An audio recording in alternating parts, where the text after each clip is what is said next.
Committee of the whole today begins at 1, so we are starting at 1 o'clock. All right, I would like to begin by recognizing that we are holding this meeting on the territories of the Sauk Nation. And reminder to everyone on council that we are sitting as a committee of the whole. So different set of rules apply, but you already all know that. So first off, let's look at item 3, which is approval of today's agenda, please. Moved by Councillor St. Pierre. All those in favor? And that's unanimous. Thank you. The next part, actually was a special council meeting to start. So that means I do need a seconder for that. So we'll call Councillor Beddoes as the seconder because we have to dissolve into committee of the whole.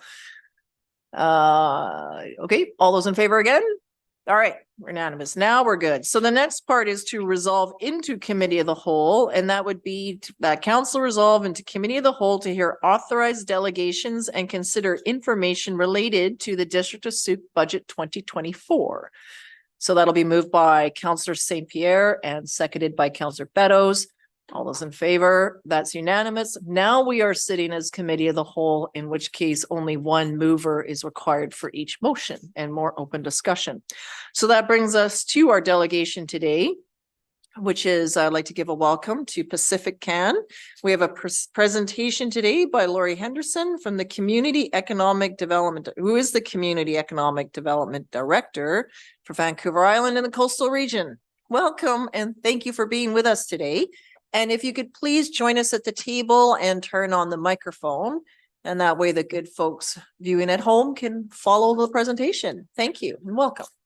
All right. Thank you, everyone. Pleasure to be here. Thank you so much, Mayor and councillors. I've met at least one of you before, so nice to see you. And I wanted to thank Gail for the invitation to come and speak. And so I'm going to speak briefly because I have 5 minutes and want to make best use of my time. So I thought today I'd talk a little bit about who Pacific Can is, what we do, and then save a couple minutes at the end of my 5 minutes to talk about a new program that we've launched today. So this is actually the first time formally I can talk about the program. So it's great. But I'll quickly introduce myself. My name's Laurie Henderson. I'm Director of Community Economic Development for the Vancouver Island and Coast region for Pacific Can or Pacific Economic Development Canada. And our region, well, I'm based in Lekwungen Territory in Victoria, but my region that I'm responsible for is Vancouver Island, the Gulf Islands, the Sunshine Coast, and the Central Coast. We have 2 regional offices in the region. We have a broader regional presence for the agency throughout, but for the Vancouver Island and Coast region, we've got a small office located in downtown Victoria that serves the South Island and the Mid-Island region, and then we have a small office based in Campbell River. For myself, I've been in regional development for about 15 years, most of that with the provincial government and regional and rural development. So have certainly some awareness of Sauk and the assets it has from a development perspective with that hat, but have been with the agency for a year and learning this area again in a new way as part of the new mandate that our agency has. So just a little bit about Pacific Can. For those of you who may be familiar with Western Economic Diversification, a previous federal regional development agency, we are a creature of that. We're a baby of that.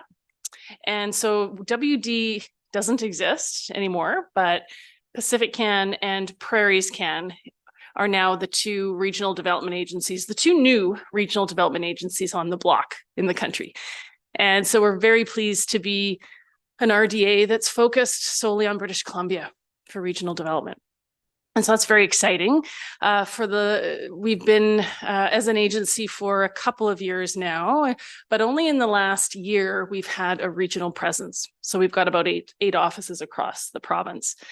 So I'll talk a little bit, like a minute, about the 4 roles we play as we try and support and enable economic prosperity across all regions of the province.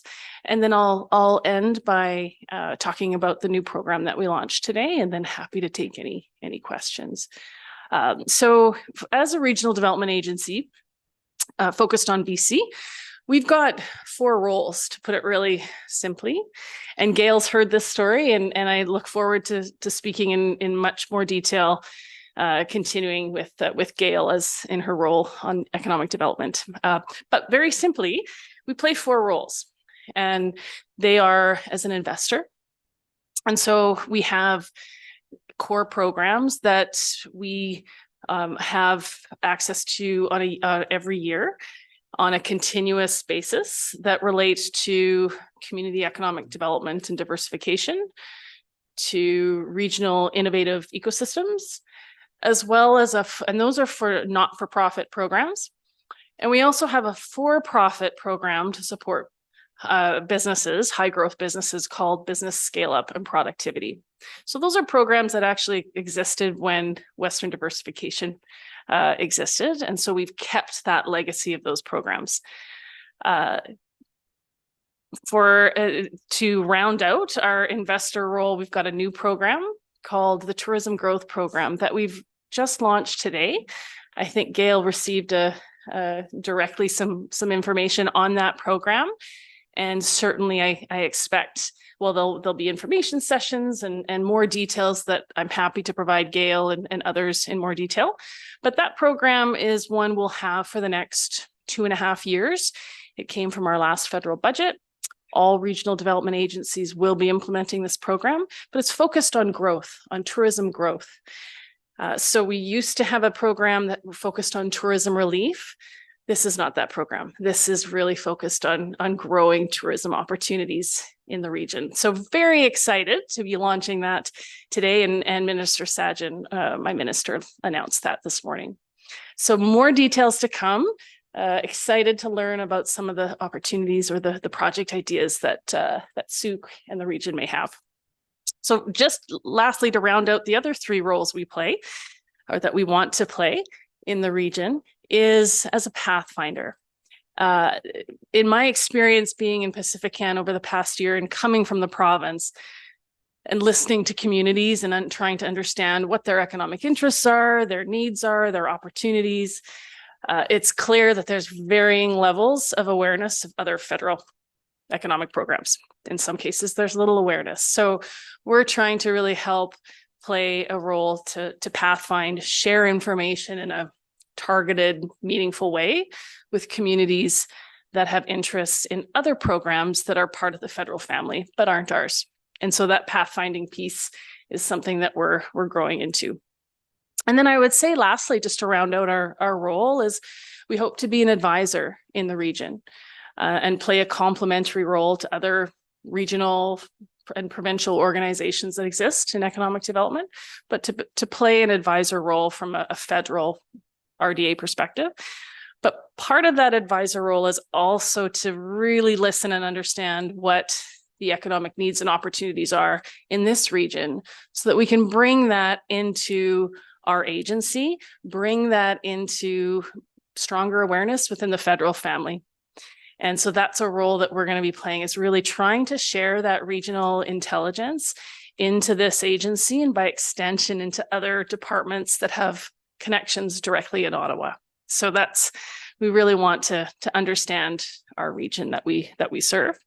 And then lastly, we will play, when appropriate, a convening role in regional development, recognizing that there are some very strong regional organizations that already exist on the island that play quite a strong convening role, but we'll look at those opportunities or those needs in terms of where we may need to support or enable or to play that role. And so those are the 4 roles we play. We're really focused on helping drive economic prosperity across BC. And we're excited to have our core programs, but also the new program that we launched today on the tourism growth side. I think I'll end it at that. Thank you very much for having me. Excellent. Well, thank you for being with us today. Would you like to introduce, I'm assuming maybe your other teammates that are here with you today? It's just me. Oh, okay. So separate. Okay. Not together. Okay. Here to listen. Okay. Got, that's fine. Just wasn't sure if you were together. So thank you very much. Questions from council? Go ahead, Councillor Beddoes and Pearson. Yes, thank you very much for that overview. I'm interested in that tourism growth program. You say it's new, and I don't know what you can say today, but does that bring money to the table? Yes, yes. Can you tell me how much and how it works, or any idea? I can certainly share a few details please, for yeah. sure. And then there will be detailed outreach sessions that for eligibility, program parameters, all of that good detail stuff that I know we will plug Gail and others into. But the tourism growth program is, first of all, tied to the federal tourism strategy that was launched in the summer. And there were 6 priorities around that strategy that are important for this program. And so this program is a funding program to support the federal tourism strategy. And so, very quickly, just to talk about those priorities, active tourism. So which Souk has an abundance of active tourism and recreation opportunities, but that's a priority of the tourism strategy. Indigenous tourism,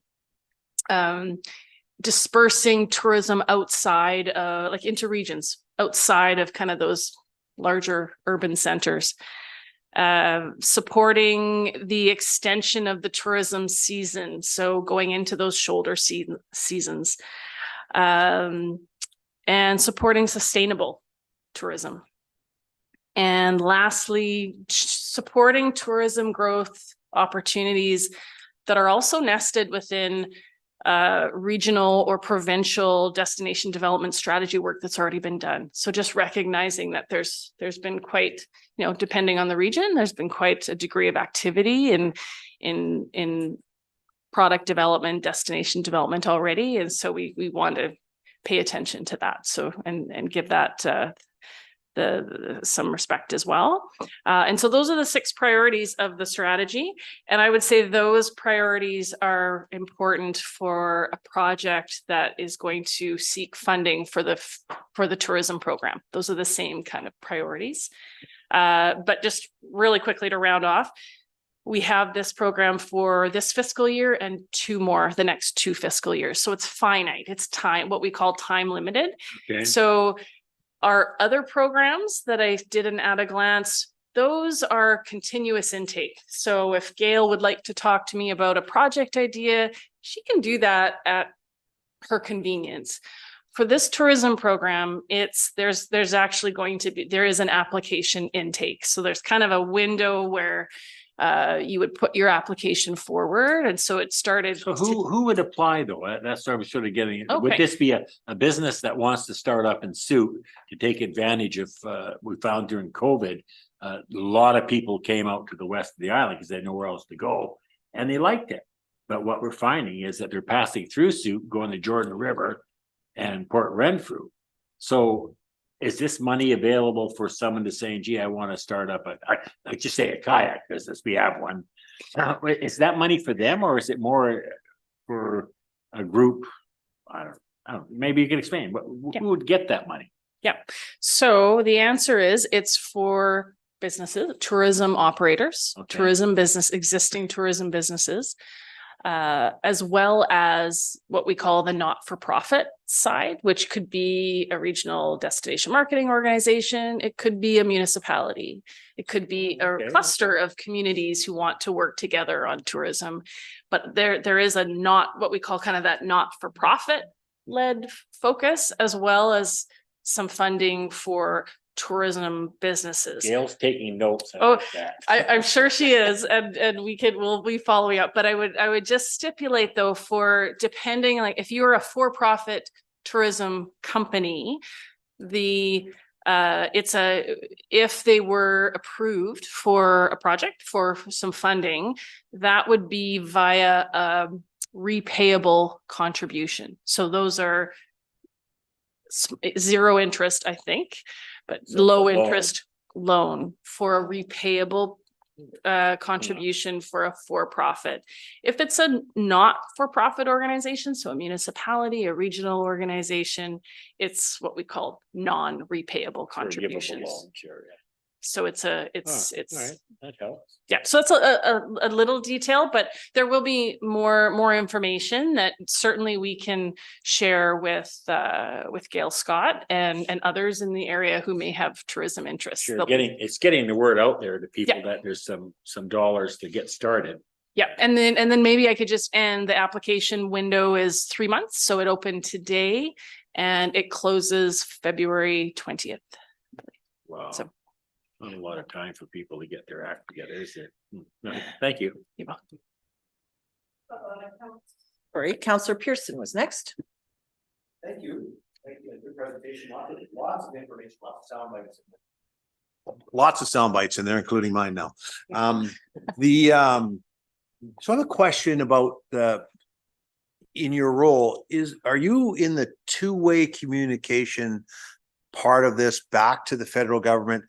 And why I'm asking this, and it's kind of a bit of a leading question, is when I hear an announcement like short-term rentals, British Columbia, we're in a housing crisis across the province, declared, and it's right across the country. And then I hear restrictions being put on Airbnbs as an example. And how does that, because that Airbnb market ties directly into a lot of things with tourism, destination, prices, like are going to escalate in the traditional hotels as a result of reducing the number of Airbnbs. So is there a feedback mechanism on a big impact process from the provincial government, that announcement? Well, I can't speak about the provincial government because this is a federal agency, but certainly part of that advisor role that I mentioned is advising, not just being an advisor out to the region, but being an advisor in, and that means listening and understanding and identifying some of those bigger challenges from an economic development perspective, that it would be very important for our federal colleagues, our federal family to know and understand, not only here in the region, but in Ottawa. And so part of the agency is structured in a way to hopefully make those communication pathways within the federal family. So definitely, I think we're building our legs. We're growing in that aspect. And it really does start with understanding place and understanding economic development in these different places in the region. And the consequences of some of those decisions, not at the federal level, but at the local level. Yeah. So what is that impact? So, and it's hopeful that for me, from my point of view, no, with your explanation. So thank you. Other comments, Councillor Bateman?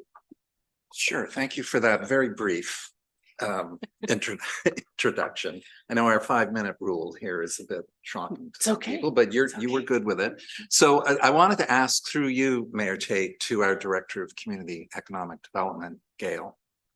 Tell me how you feel the district can best work with Pacifican in terms of developing, what was the phrase, regional intelligence. Yes, thank you, Jeff. I believe that DOS, through my role as a community economic development coordinator, works one-on-one with Pacifican. It also works one-on-one with the provincial government and our regional economic development colleagues that are within the Ministry of JEDI, Jobs, Economic Development, and whatever. So I do work one-on-one. I'm in touch with them all the time because I recognize there's dollars out there. And if we're going to grow our tourism industry the way we wish to have it grown, we have to be working with these various levels of government, taking opportunities that are presented. I've already got 2 projects. I was waiting for the announcement that I want to bring forward to Pacifican. It's a huge opportunity, and I'm so glad this is the first time ever that the federal government has made dollars available for for-profit businesses to grow the industry. This is huge. Normally, government will not provide dollars to for-profit operators. Mm. But they recognize it is those operators that grow our tourism industry, that provide some innovative solutions and some new product lines. We all know that British Columbia is a gem. We also know that British Columbia provides top-notch tourism opportunities. So that's how we will work together. And I'm already on top of this. Okay, thank you. Okay. I'm curious now, local governments can apply for funding as well, I believe. So could you give me some examples of how you've worked with a local government? Couple of, Well, fairly recent ones, because we're a toddler as an agency. So so we're right and in fact, so I'll step away from the tourism program that was just launched today. But we've got what we call our CEDD, or Community Economic Development and Diversification Program. And that's a program that's been around for a while, but it perhaps hasn't been used as much. And now that we're a new agency, now that we're focused only on BC, that's a program that we recognize needs to be looked at from a perspective of how perhaps does it need to be adapted so that we can help enable some meaningful economic lasting impacts through our investments. And so that work will be happening over the course of the year. But in the meantime, or concurrently, we want to look at what projects that we could invest in now as we look to how to potentially adapt that program. So it really starts with a conversation. It starts with getting to know what's important to the community, like to the municipality. What are its economic interests? What are its assets? What are its aspirations? And then what's the project? And what are the economic benefits for businesses, from an inclusive growth perspective? How's it going to help grow the local economy? And so we ask questions to start to understand from the project, from whatever that project is, what are some of those benefits intended to be, and what is the leadership for this project in the community? Who's involved? What different organizations? We know how important partnerships are in economic development. Yeah. Whether it's for funding, complementary funding, or whether it's just the capacity to manage and deliver on the project. So we look for certain ingredients, or we ask questions to understand, to get to the heart of what that community's vision is and what that project could be that we could support. So it's a bit of a working relationship, an iterative. It's very different than sometimes applying for grants through another agency. We need to understand and get to know the community a bit first, and but through those conversations, really understand the richness of the project idea, and then we go incrementally from there. and in terms of those real world examples, Well, for the CEDD program, we have funded not too long ago in the last year, we funded a project with the Rural Islands Economic Partnership. So that's some work that's being done in the Gulf Islands around economic development. And we've also very recently and very happily provided some support to the Vancouver Island Economic Alliance Summit to convene the fantastic summit that they do every year. So those are two very recent kind of examples, but we're hoping that there's going to be more to come. yes. Okay, thank you. Thank you. Go ahead, Councillor St. Pierre. Thanks for being here. My questions actually are mostly around the sustainable portion of what you were talking about. So in terms of tourism, when COVID came along, tourism took a huge blow because, let's face it, tourism in some ways is a bit of a luxury as opposed to other things. But some other elements, like for example, our supply chains broke down and suddenly it was hard to get parts and it was hard to get this and that and the other thing. And obviously your mandate is more than just tourism. So I'm curious about whether or not there's going to be a certain amount of effort put into basically crisis proofing our economy. That's a good question. Beyond tourism, or well, beyond tourism, because tourism, as I said, is a bit of a luxury. push comes to shove, people can actually stay home, but they can't necessarily do without parts for their car or for whatever it might be. And what we found out during a crisis, and we're looking at crises that are basically, you know, following one after another, is that we were not necessarily resilient in the face of a crisis.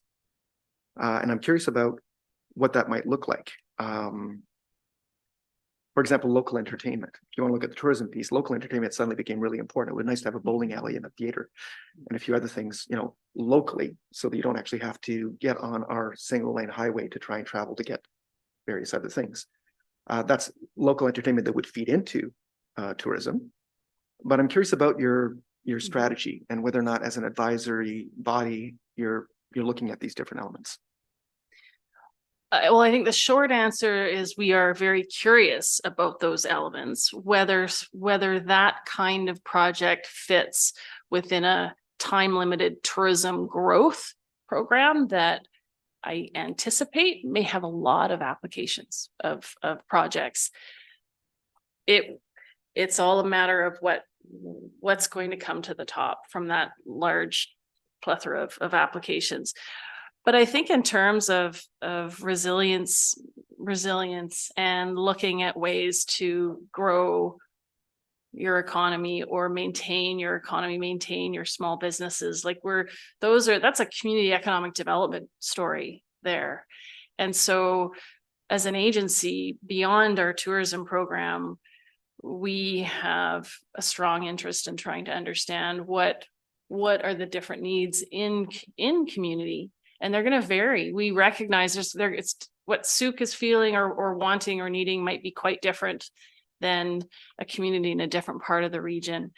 But I think for us, it's understanding what the vision of the community is for wanting to grow or maintain its small business sector. And I think so it starts with understanding what is the vision of the community and where does it prioritize some of these really important parts of community economic development and resilience. So we're less top down, I think is what I'm trying to say. We're wanting to listen and understand what communities are coming to us. Thank you.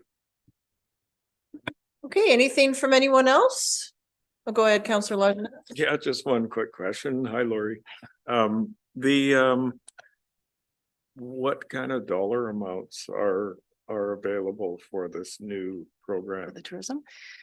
Okay, now don't quote me on this part because it just launched today and I don't have all the details. That will all come, but I believe for the not-for-profit side, so again, if you're a municipality or a regional tourism organization, typically, because we want to extend, we want to fund as many projects as we can. I believe the upper threshold is 250,000 for a Pacifican ask. That means the project can be greater because we don't fund anything 100%, but that's sort of the rough ballpark for the not-for-profit. I would need to check the website that's just been launched, probably on the drive out on the for-profit side. And then I think there can be some exception to that dollar value, but it would have to really be a project that's going to have significant economic impact. Thank you. Would you like to comment? Go ahead, please. Yes, I was just not sure how I do that. I also just want to inform you that outside of tourism, because that's the question you're asking, Tony, I have been working with Lori for several months and keeping her informed and abreast of the small business development cooperative project that we're working on. Because we recognize in Sooke, we don't have access to a lot of the provincial and federally funded organizations that support small business. So I've kept Lori well informed in this cooperative project development we're working on. It's growing legs constantly. It's getting stronger and stronger. We should hear tomorrow if we got some additional funding, not from Pacifican, but additional funding from a cooperative first so that we could finish doing the business plan and then go out and seek funding for launching that small business support mechanism. And she'll be hearing from me once we get the business plan in place. So that's the way we work together, recognizing what we don't have, what the gaps are in the community, and understanding, does that fit in with the federal program or a provincial program? And so I'm constantly looking at those opportunities to continue to involve all levels of government.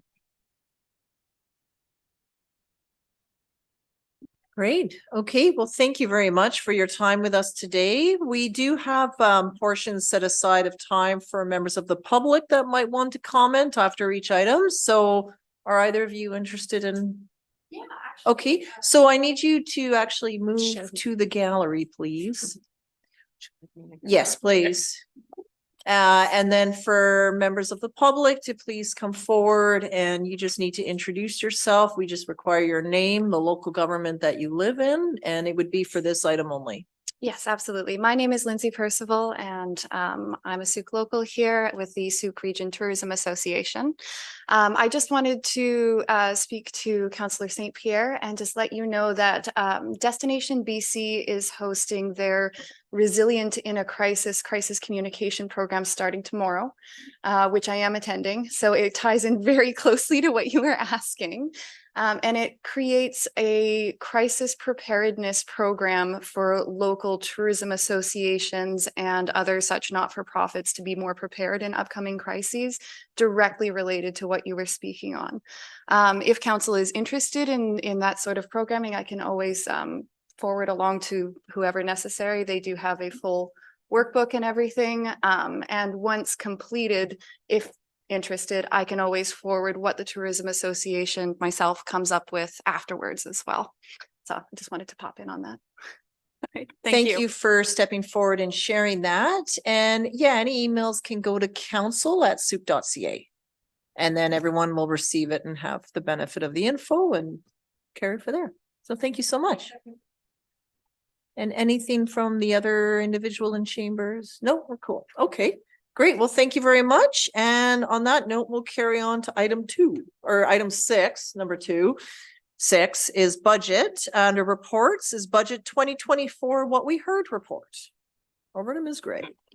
Thank you. Yes, I'll hand this over to Christina, who has been a great source of support and help in pulling all this information together, and will present this much more eloquently than I would probably at this time. So happy to answer any questions after she's finished her presentation. Thank you. So I am pleased to offer the summary of findings from what we heard over the summer to inform budget 2024. Will this be coming on to devices? Is it a PowerPoint that you're presenting?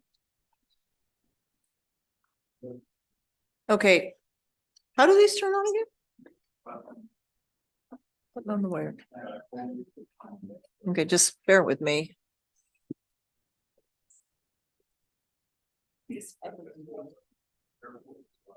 Ah, there you go. Hey, guys, you had the right thought. Yeah.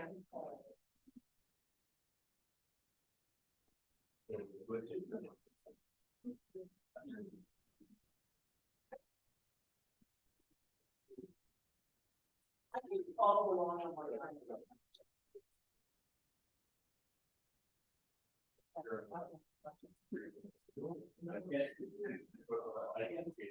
No, it's not there. You can turn it on.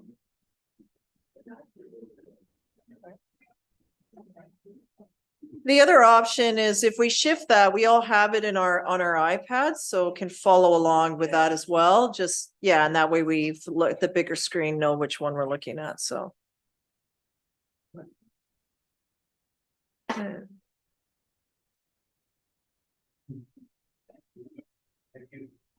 Thank you for attending today. Is everyone able just to follow along on the iPads?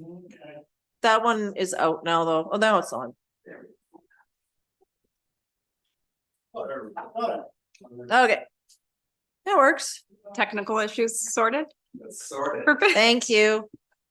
So the district budget process takes place over several months, beginning with public engagement, which lays the foundation for our budget development. While the What We Heard report is attached, I'll share a few highlights from this year's annual budget survey and our pop-up experience.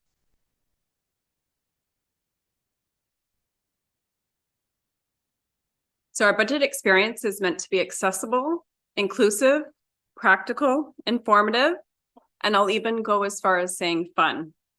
The experience has been iterative over the last 3 years to determine the best approach for our community.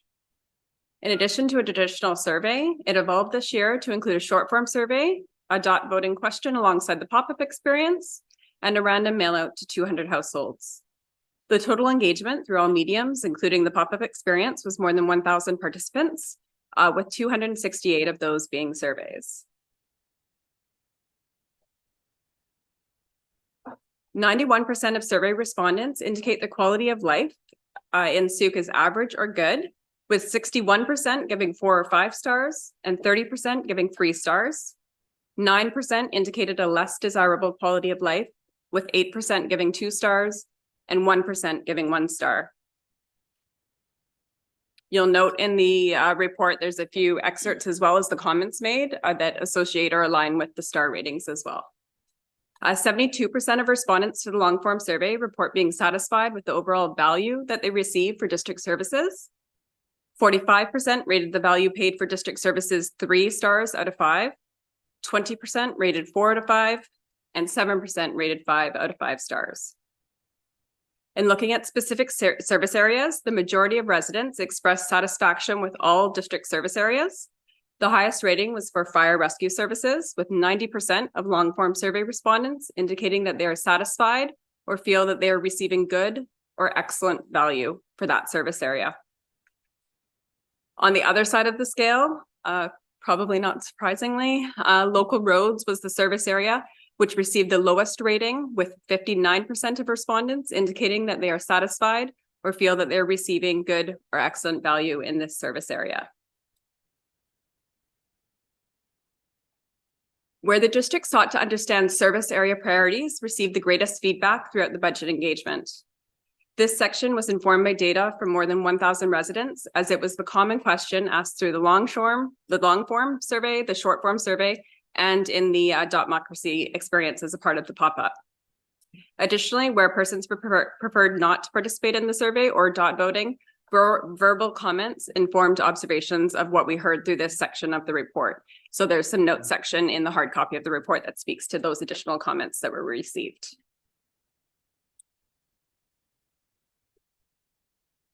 So here you can see a further breakdown of priorities.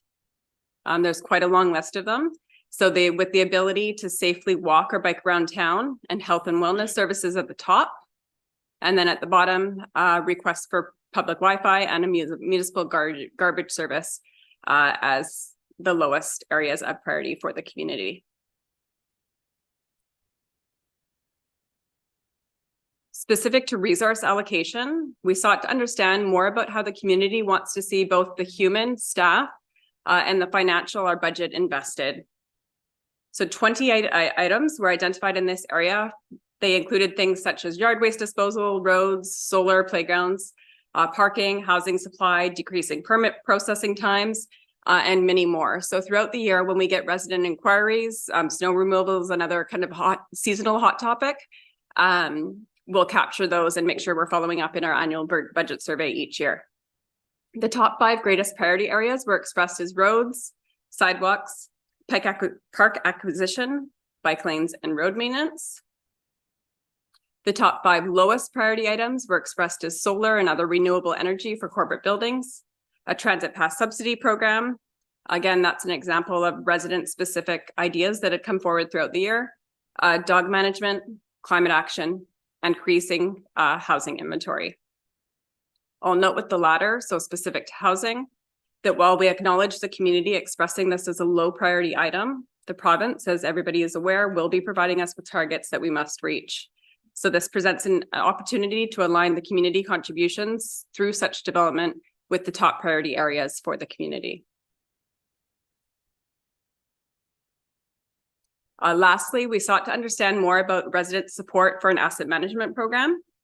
Of the 187 respondents who answered this question, just over half indicated that they need more information, and a combined 40.9% expressed willingness to contribute between $1 and $5 a month towards such a program. The majority of those respondents, 19.5%, indicated support at a rate of $5 per month. So what's next? Staff are developing a preliminary budget based on the data from what we heard, combined with direction from master plans. Early in the new year, staff will look to present information to council on these potential service levels and considerations for tax implications. In the new year, staff will introduce the budget from the direction received by council. When it comes to informing the community about the district's budget, the open house is an anchor to do so. Last year, timelines did not allow for a production of a video, which was done the year prior. However, if desired by council, staff will integrate this into our budget timeline. Right now, we're hoping to adopt the budget ideally by March, several months ahead of the legislative deadline to best set everyone up for success and deliver on the commitments that we're making to the community. And with that, I'm happy to take any questions. Thank you, Ms. Moog. Questions from members of the committee? Councillor Bateman, go ahead. Then St. Pierre. I have comments. I don't have a lot of questions, but thank you very much for this. This gets better and better each year. So you've really honed in on a lot of key areas. One question would be, do you feel that the priorities and the comments we've been receiving very much mirrors the OCP input we've had over these last 2.5 years? It's very consistent. I think something that was interesting this year that I was observing, one is part of being a part of the OCP engagement over the last 3 years. And then with this year, just applying those learnings over the last 3 years, taking a look anecdotally at the short form survey, the long form survey, the pop-up experience, and then also the random mail out that we did to 200 households and going, are we hearing the same things? No matter what is the tool we're using to ask the question, are we consistently hearing the same thing? Generally speaking, the answer to that is yes, which is immediately reflected in this report. So although some of the methodology isn't necessarily scientific and robustly scientific, there's some reliability there because of the consistency of the different mediums that and how we're reaching people. So that's really reassuring. So long answer to your question is yes, there's consistency between the OCP engagement and this, what we've heard. Okay. I imagine these pop-up experiences are pretty worthwhile in that here, for example, on a 1-star rating, we have a comment, I pay $5,100 in taxes for nothing. So if that's said verbally to you or to the mayor as she stands there doing her time, I guess that would be an opportunity to really educate that individual. Absolutely. Yeah.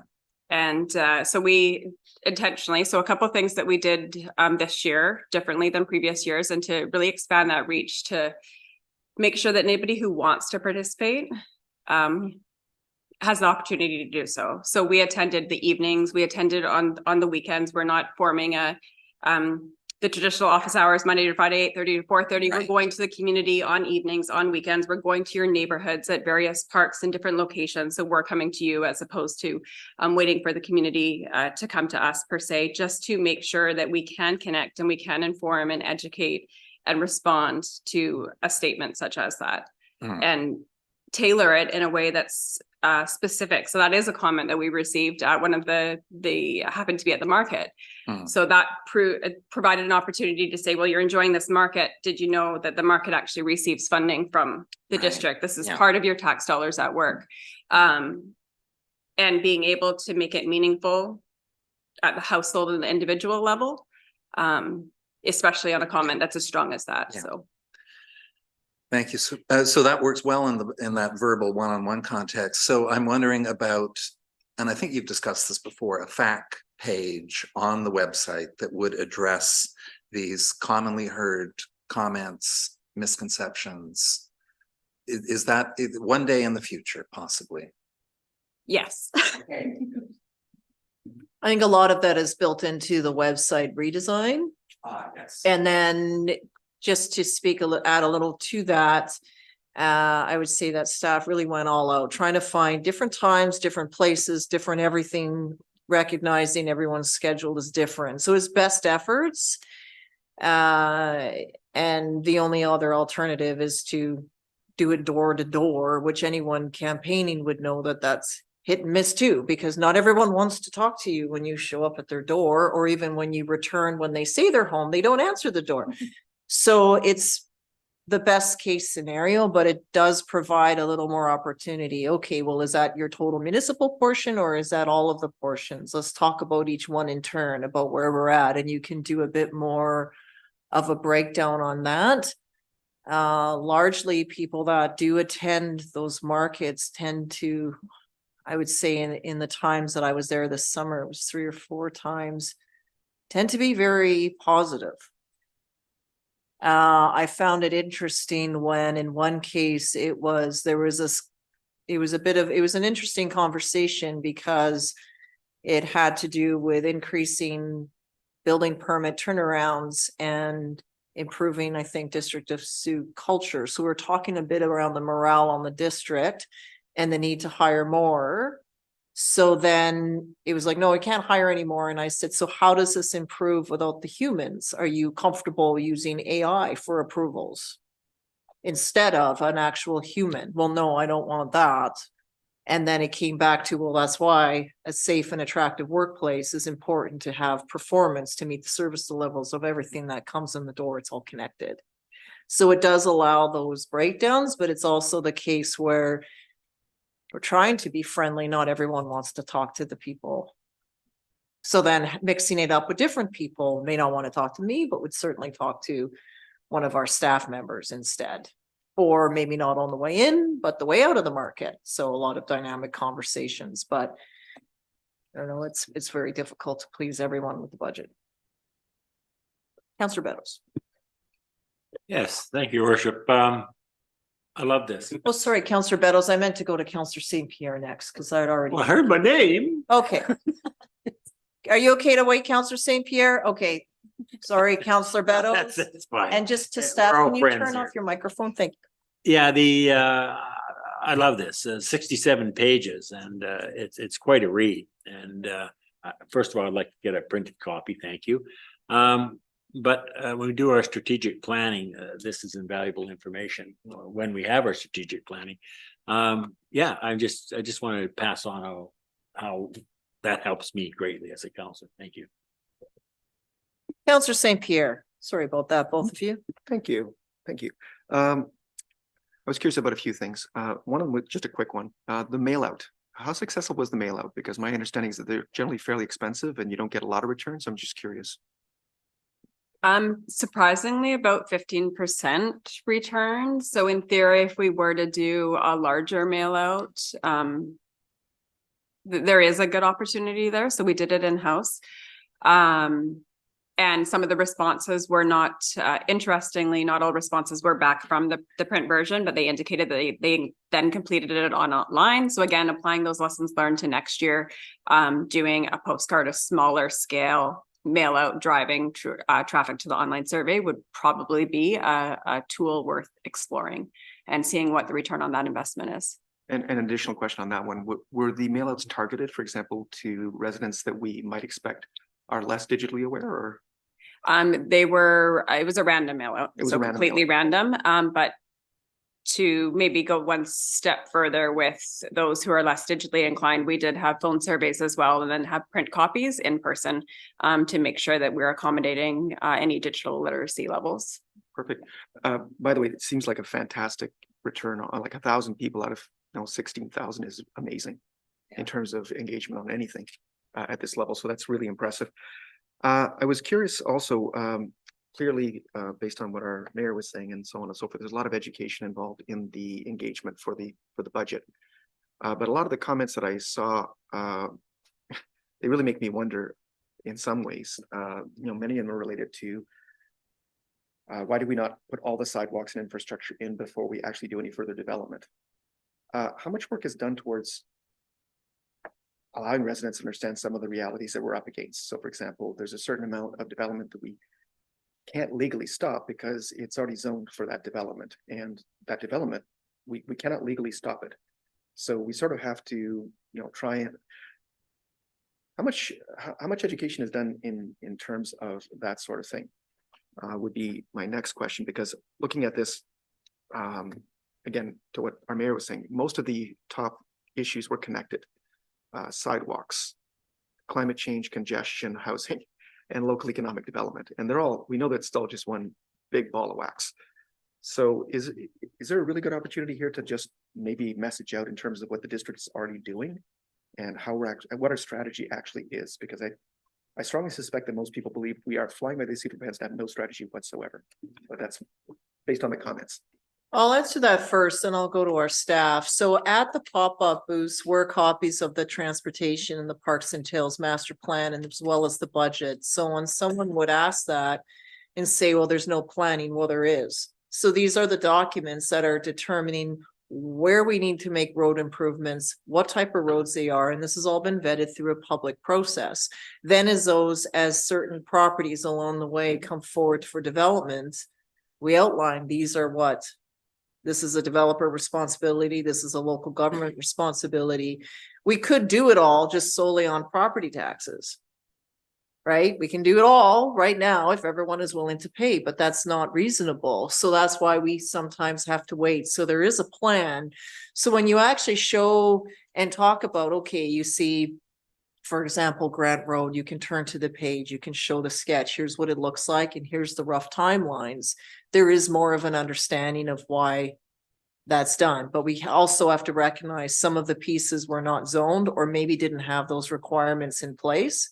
So then it's through the approval process of where we want to get where we are. But I will also share, but then this is where we run into resistance with developers who don't feel they should have to or don't want to or can't because of the model. So then it becomes a back and forth. And then you're able to, at least in my situation, outline examples of where developments have come before council. And then you can say, okay, recently development X was before council and we did X. So I used Wadham's Way as an example, originally zoned for over 300 units. That has then come forward and the number was scaled down substantially. They'll be contributing to the roundabout on Church and Thrope, which is scheduled to take place, which is all incrementally laid out in those plans, but it does take time to get there. And then even now with the current situation, you know, some folks have asked, well, when will this be over? And I'm like, 10 years? Because once the roundabout is completed, the work on charters will kick off. And then depending on when this parcel comes online, we're going to see the Grant and Otter Point connection take place. Meanwhile, the province is looking at work in Idlemore and Casinos. We also have to look at the end of Grant Road where it hits West Coast Road. So it's just incremental, like one thing after another. And yeah, if we could do it all differently again, we would, but we can't. So it's just making the best of all of that going forward. But all of those documents are there, and it depends on how much time or interest someone has in checking in, right? But even now, recently, I got tagged in a few posts on Facebook, like that's all false information. Apparently, some believe that the connection between Sun River and Helgeson is a go, and it's going to happen. It's not. That's just fake news that then a number of people chime in and have a conversation about. It's very difficult, and I don't correct it when it goes into private anonymous Facebook groups, because I think their intention is only just to spill out fake news. But it does, for those that don't know that, maybe like, oh, okay, well, that's what's happening. No, that's actually not happening at all. And that's the sad reality. And then in terms of things like transit, yes, there's changes here, but it's bad everywhere right now on the South Island. Imagine a double-decker leaving people behind, stop after stop, 10-minute intervals apart, and students getting UVic are constantly left behind at the stops. It's all over the place. It's not just here in isolation. So it's a tough one, but it's the reality of, I don't know, Ms. Mogdi might have more to add. Well, just to extend on that too, I think it comes down to there's a lot going on. We all know there's a lot going on. It's a fire hose of information. So anchoring those key messages. So specific to our budget conversation, the first year that I was here, we had one message really that I wanted to sort of hone into the community from an education standpoint. And that was around the district collects taxes on behalf of other agencies as well. It's not just specific to district services. So that was the message that you saw again and again and again. And you could see that aha moment from residents going, wait a minute, you're doing all of this with, it's a small portion of my tax dollars that fund district services. So that was a key focus of the conversation. And it was a sort of a 2-year conversation. Now, specific to the budget, it's evolving to the reality that, and I say this with all due respect, given the current economic realities everybody is facing, Souk's residential taxes are relatively low. We've got the data that backs that up. When you're doing a regional comparison, when we're looking at like-minded communities, and I know it's not apples to apples, service levels are different, but that's a conversation we've been having with the community now over again, kind of a 2-year horizon, and it's going to be continuing. And I think the community is hearing us, and the evidence of that is that the community asked for, hey, I want my taxes to go up. We had residents come into Municipal Hall and say, hey, can you raise my taxes? There's no way you can fix our road problem unless my taxes are raised. Again, I'm not saying that to, that's not the situation that everybody's in, to be able to have the financial ability to have their taxes up. That's just to be very clear. But the fact in our democracy voting this year, we had blue dots were symbolized as your limited household budget. And then if you wanted to fund another area, you had green dots. And this is indicated in the report that you would be willing to pay more taxes to have an increased service delivery. When I first started with the district 3 years ago and did this first budget survey, if you thought in 2 short years later, we'd be having residents come and ask for our taxes to be raised, I would not have thought that was going to be the reality.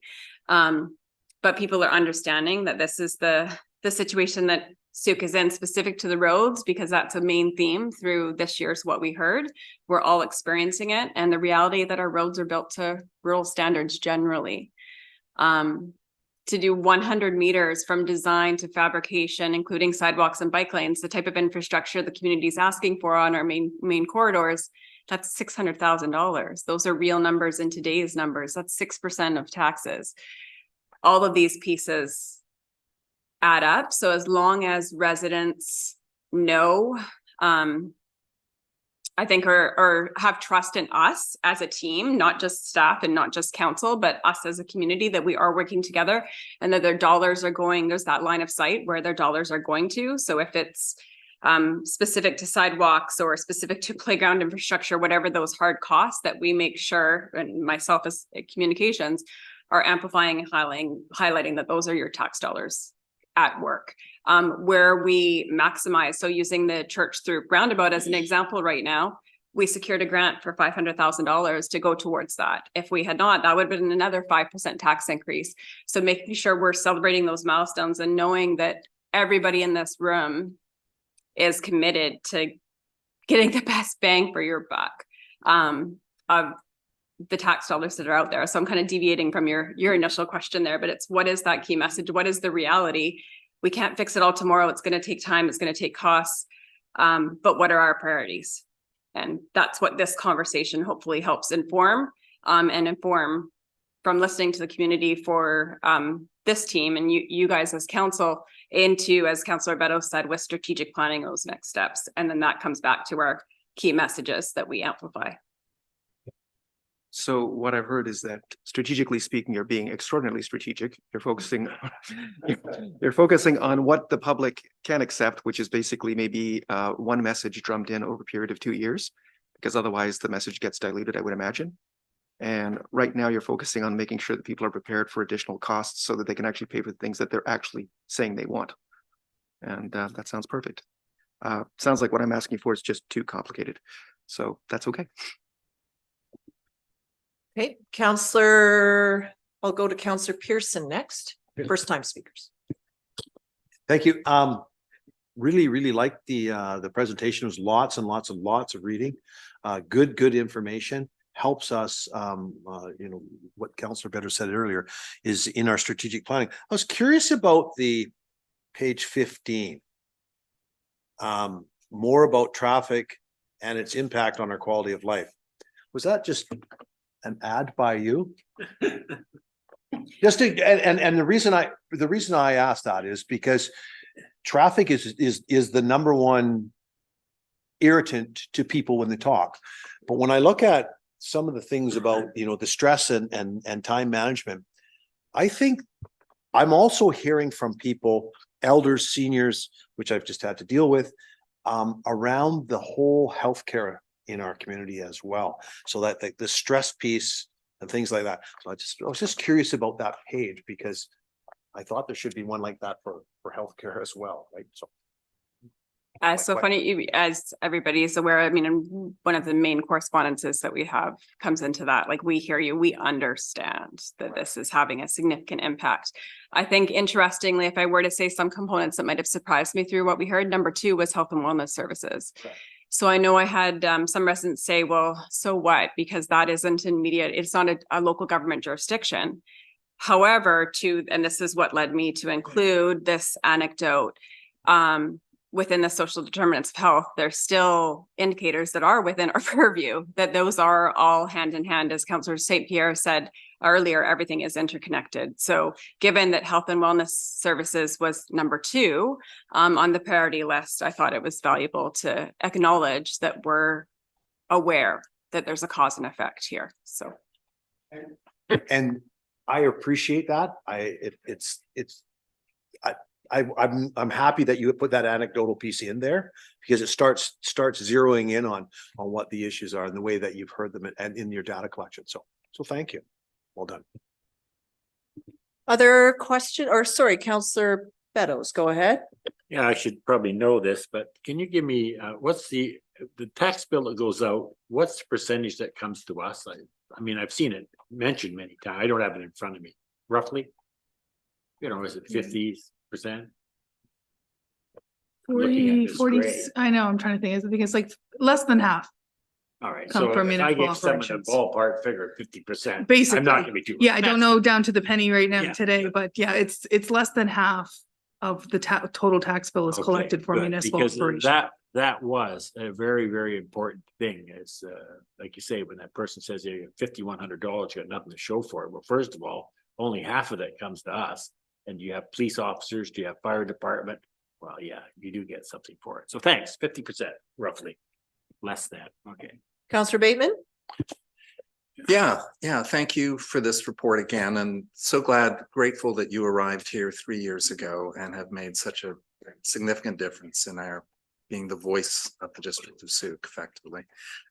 Please clarify with me that $600,000, was that for 100 meters of complete street design and execution?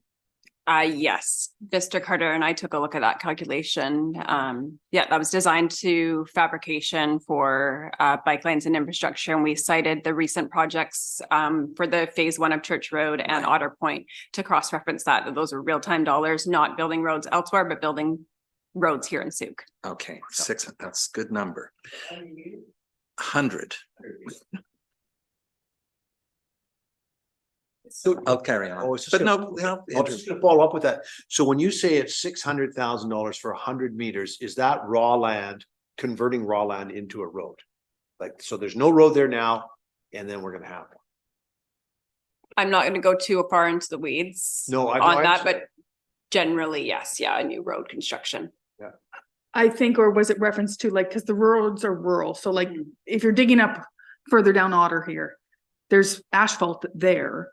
There's not like a brand new net new road. It would be much more than $600,000 if you wanted a net new road that didn't exist currently, I would say. This is more for repairing, replacing, expanding what we currently are driving on, especially in the town core. I would think, yes.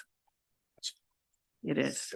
It is. Well, yeah, like the church or Otter Point project here, right, was over $1.2 million just for that strip that we got. And then we got grants for streetlights, or sorry, for the crosswalks we got grants for. We got grants for other smaller pieces of that project as well. So it adds up really fast. How prices have escalated. I built a road not that long ago and it was around 100,000 for the same distance with streetlights. Different what profile. Go ahead, Councillor Bateman. Yeah, I just wanted to comment. I think those video explainer, which we did for a couple of years, or at least 1 year, I heard so much good feedback. So I encourage you to do that again. And I note the asset management. So our survey respondents said they would be happy with the most was $5 per month, $60 per year, which is about a 0.7% tax increase. And I guess we'll all be hearing about this, but if I remember, Mr. Carter spoke of a 2% tax increase would be required for at least the first 2 years of this new program. Oh, But I could much well more be than wrong. 2 years, much more than Much 2 more years, than 2 Councillor years, Bateman. okay. Ever after. Information we presented to council, maybe at the December council meeting. Mr. Carter's just back from vacation. He was ill last week, so I haven't had a chance to circle back with him on if they're ready to present the report to council that we got a grant for to do the asset management work. So part of their proposal would be, I think they're somewhere between 1.5% and 2% a year for the next kind of 30 years. It's way, you'll see, like and again, we're not the only muni in this position. We're honestly a little bit ahead of the game of some of the other munis, because at least we have this study currently underway, and we'll present some options to council for your guys' consideration, starting potentially, budget 2024 or beyond. There'll be a lot of work to do with it. A lot of reserve funds are going to have to be updated. And this is just the first step of a lot more information to come on this for sure. So my final comment would be then, as a future question, you might want to ask residents, how much per year would you be prepared to pay? Because I know if we come in at 12% tax increase, we will be run out of town. So maybe there's a maximum. Would you be prepared to handle a 7% tax increase or a 10 or whatever?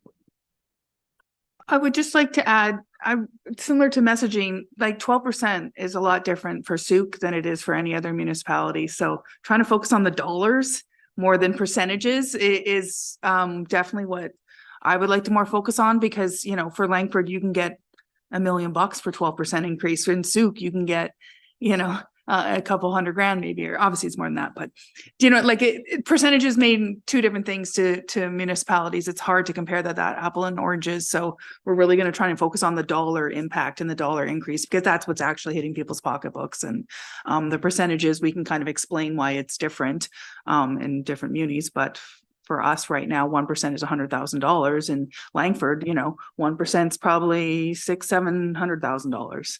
So it's just try and change the messaging to me more around the dollars. What do you support versus percentage? For sure will be a focus. And a big part of this, I think I'm finding, ad lib a little bit on here, is between all the pop-ups, all the surveys, all the things we've done, like how we've started from 5 years ago when I was here to what this has turned into now. Like I have goosebumps thinking about it. Like it's amazing, the community engagement, and Christina and every department has been so integral in that. Council's been very supportive of coming up and showing up at these events and just putting ourselves out there and seeing what we can get. One thing I hear a lot is just what we're really trying to focus on a lot too is role clarity. People just don't understand what between the federal, provincial, local gov role, and then even between departments, what our role is, what council's role is. So that's definitely a big piece of messaging as well, is just so people understand when you're mad about one road in, one road out, like council can advocate for that, but we can't go and twin that bridge as a district, it's just kind of providing that clarity too is really helps when people show up at the pop-ups and they ask some kind of question. It's nice to take that opportunity to kind of clarify roles, and they may not like the answer, but at least they understand it. And the hope is that they'll go talk to their friends who talk to their friends and kind of spread the news around as well and pass that on too. So it's definitely, like you guys said, been an evolving process, and every year it's getting better and better, and definitely looking forward to presenting budget 2024 to you guys and keep improving our communications and transparency in this field. Councillor Lajeunesse? Yeah, I understand that, Christina, you have a poster that shows the various levels of governments and the roles that they're responsible for. I wonder if we could have that plastered all over the place just so people get that. Yes. Over to Ms. Gale. Yes, I just want to reiterate, what an absolutely excellent process this was. I attended 4 of the night markets on behalf of my role with District of Sioux. It's not just the locals that are weighing in here, because an awful lot of visitors come to our night market because they're guests or family of our locals. And what I was hearing, and I think you need to hear this, there was more than a few. There was several visitors that weighed in and said, gee, I wish our municipality would do this. What an excellent process. You're actually coming out and meeting the people. And they said, we've never had that opportunity. So I think the process itself needs to really, really be appreciated. Yeah, that's well stated. Thank you for that. And certainly this has evolved tremendously as well. So sometimes it takes what we think versus, and yes, it's mirrored in the responses that residents provide to us. And then I think there's also an opportunity to showcase some things that are done. So for example, a lot of folks may comment that between Phillips and the town center, it's really dangerous to walk on Highway 14. I agree with that. But did you know that there's a new trail connection from Sea Park? It won't take you all the way, but it'll take you to Drennan. And then it's not as far to the town center to go on the highway there. So you wouldn't have to go all the way down Phillips and then up the road. You could cut through depending on where you're coming from.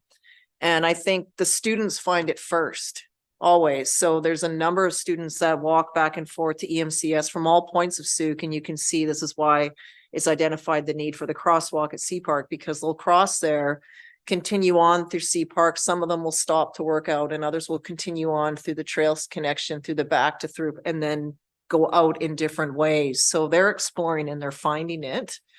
And then again, it just shows that, yes, you just have to go where the students go because they're finding the most direct route around town. I haven't explored that section of trail yet, but even with the new, the rezoning that passed for the townhouses on Charter that we've approved, that particular developer is putting in a trail connection to Sea Park, right? So then there'll be another trail connection. Then if you are living on the Throop area, you could then take that connection up and around.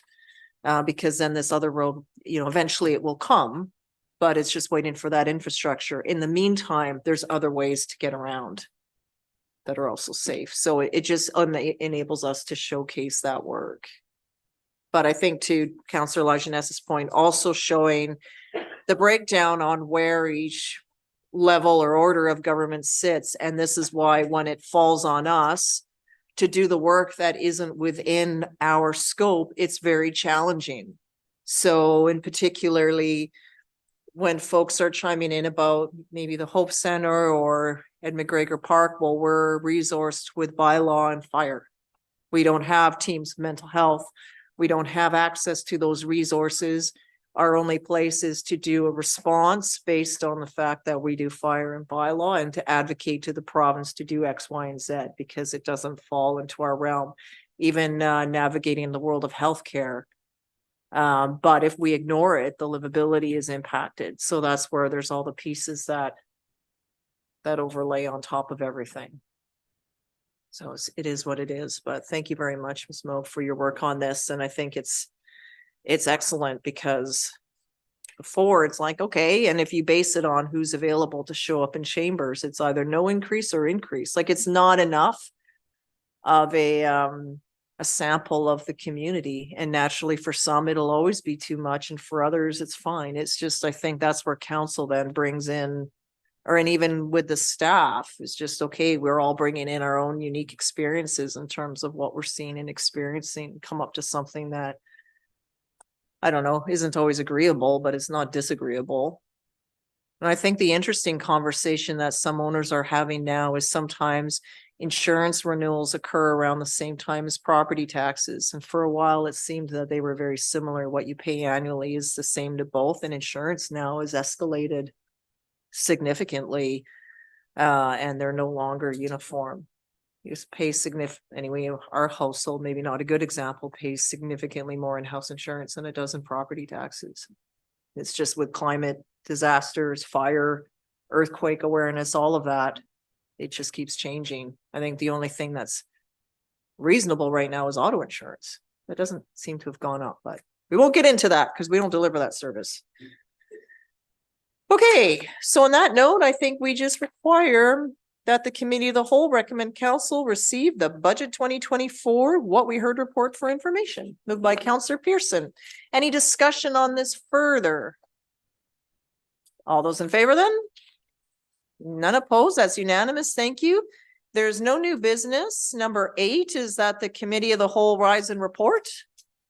I don't think we have anything to rise and report on other than that this flows to council, right?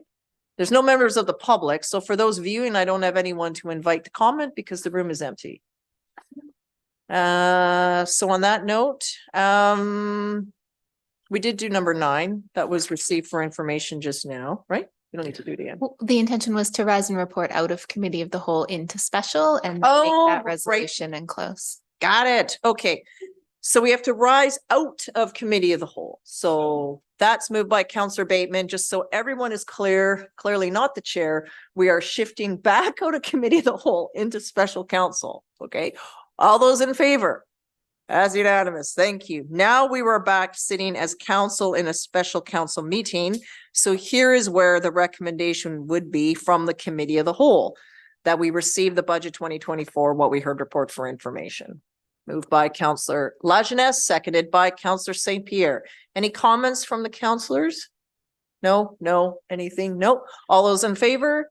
That's unanimous. Thank you. And now we can go for a motion to adjourn. Moved by Councillor St. Pierre and seconded by Councillor Lajeunesse. We are adjourning at 2:17. All in favor? And that's unanimous. Thank you, everyone. And thank you to those